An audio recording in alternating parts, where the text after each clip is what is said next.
یه چیزی به زبون ترکمنی تعریف کن. چی بگن؟ هر چی دلت میخواد. Hoş geldiniz. Bu dağlıklara. Hoş geldiniz bu düzlüklere. Bu gurbağlıklara. Durnuğuz sulu deryama. Bu Hıdır gören sehrama. Undulun yurtları. Bize köp vaadalar verdiler. Bize vaade bermenim öğrettiler. Ana güllerin birine Haydar Çopan Tehran'ın iliyen bir maşinin önüne geçiyor. خوبه. Maşinin sürücüsem bir oğudun qov maşinin eyesekeni. Adı neymede şu maşinin? Ay şu devon nişanın adı neymedi? Adı neyme şu maşinin?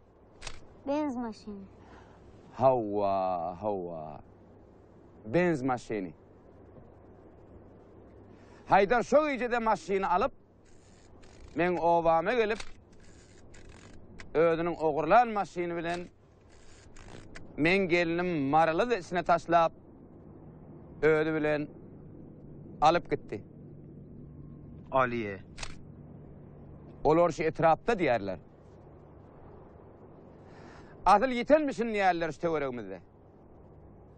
Hiç yatın düzdü de bir maşin bilen adam yeter mi? Hey bir maşin bilen adam yeter mi şu düzdü de?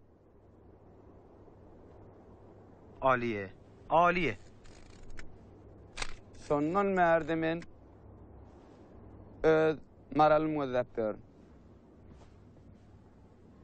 Men ona köp vaadalar verdim.